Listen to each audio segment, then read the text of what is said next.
Just help me to understand something, Duncan.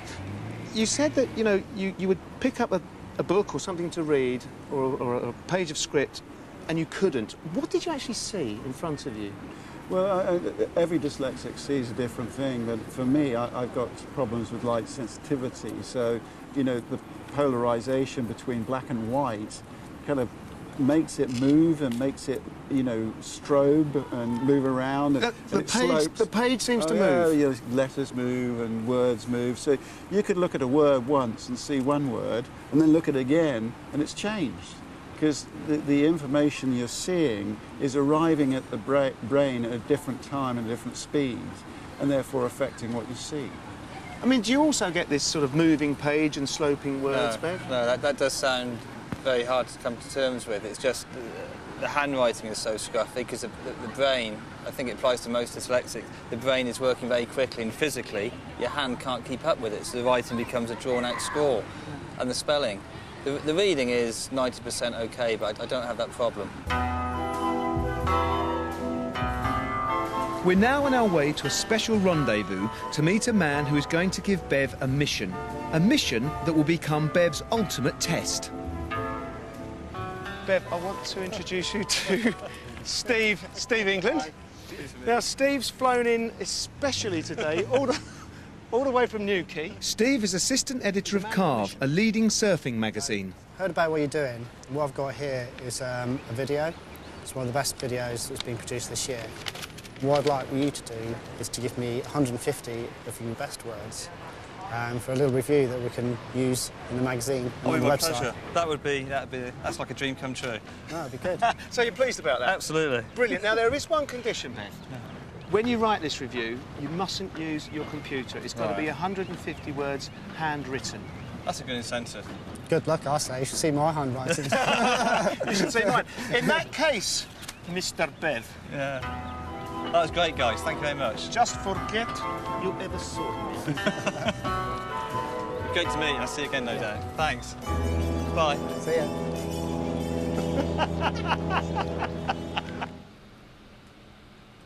Bev is about to enter a new phase of his programme called Intervention. It's all very high-tech and looks more like something Blofeld would use to interrogate James Bond, rather than an aid to helping Bev's dyslexia. I needed an explanation as to what's going on. Hi, Bev. Hi, guys. So, Jim, where are we now? This is the private computer room that Bev will come to twice a week for 6 weeks. All he has to do is sit back, relax, watch the visual light display and do a simple computer-based exercise. Now, at the moment, we've just got a purple screen with flashing lights. Why has it changed? What's going on now?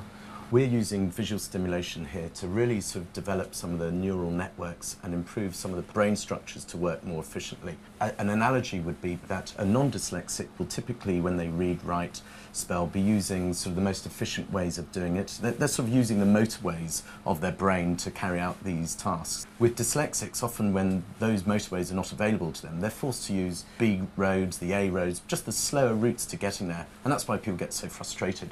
So what we're doing here for Bev is really opening up the motorways and developing those neural networks. Bev, what are you actually doing here? I'm using the mouse to keep the dot in the centre of the road.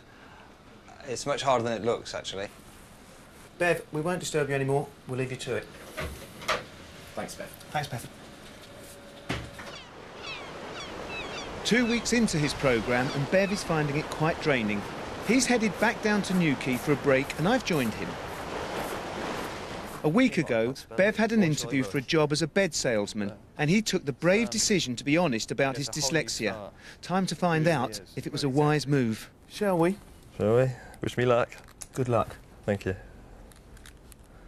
53-year-old Bev Hawes is dyslexic. For most of his life, he's hidden his problem, but now he's decided to face it head-on. It'd be a challenge, but it'd be one that I would win. Bev is taking part in a multi-sensory computer-based course to improve his literacy skills. And he's taken on the previously unthinkable task of writing a review of a surfing video for one of the sport's leading magazines. But first, Bev needs to get a full-time job, and he's about to find out if his recent interview has been successful. Hello, Mr. Marr. It's Bev Hawes. We met on Saturday. Very well, thank you.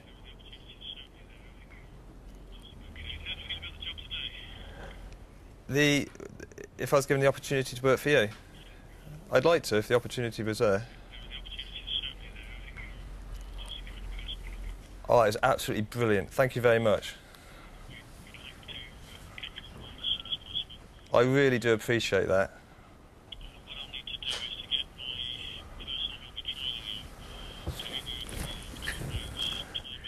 That's lovely. Thank you very much. Thank you. Bye-bye. Oh, smashing guy. I think congratulations are in order, sir. Woo! Unemployed gentleman. I'm very, very excited. I can see you're very excited, brilliant. and you must be very relieved. The guy's a star, a real star, honestly. Well, I think we should go and celebrate, and perhaps we can go and have a couple of drinks and a bite to eat. Before Bev begins his new job as a bed salesman, I'm taking him to Greenwich to meet Paddy Gormley, a teacher of creative writing, who's going to help Bev to get started on his review. Right, here I am. I am your reader. I've just opened you up, and you're going to speak to me. Get me excited about this film. It's a new film. It's totally about surfing. It was filmed by surfers. Right. It's all totally about surfing, you said? That's right. What gives it quality and depth of the locations and the ocean. You've missed something that you just said. What was it? It's filmed by surfers. It's filmed by surfers. That's probably what makes you feel. Get it down. Come on, this is good. This creative writing lesson that Bev is having with Paddy will hopefully change his attitude about putting pen to paper, so that instead of him looking upon it as a chore, he now sees it as a pleasure. Tell me what's good about those sentences. The bullet points, are they concise? Absolutely. 4 words. Thanks. That's fantastic. You can't introduce anything in 150 words. You get straight in there and hit them. Can I just stop you there for a minute, Paddy? Bev, sorry to interrupt, but, you know, one of the things I've noticed that you've captured straight away is the passion that Bev has for surfing. And you've got him to talk about it, first of all. Would you say he's got a good command of language and he's really enthused about, you know, what he's doing here? Candidly, Bev, if you had not mentioned the word dyslexia, I would have no idea that there was any problem with you. It's very frustrating, but I know it's in there, but it's just... Well, it's not only in there, but it's now on here. Putting pen to paper and writing creatively about something you really enjoy. How did that feel?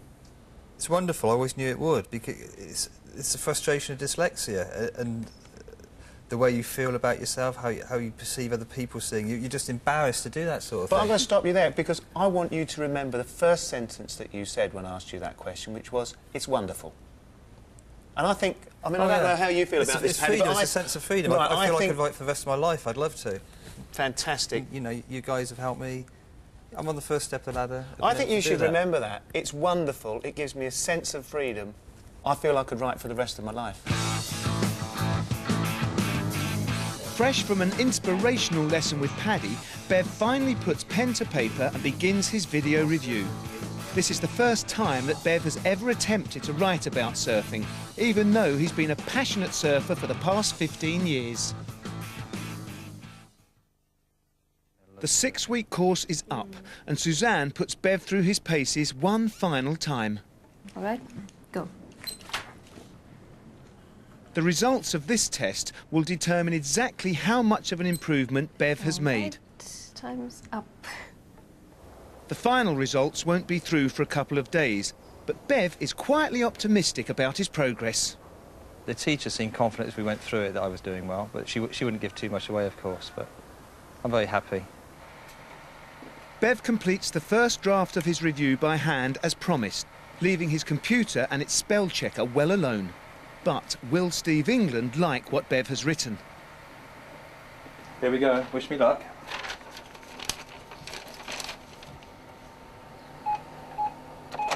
Well, it's a new key now, so hopefully they'll like it. I'll see it in print maybe in the next issue.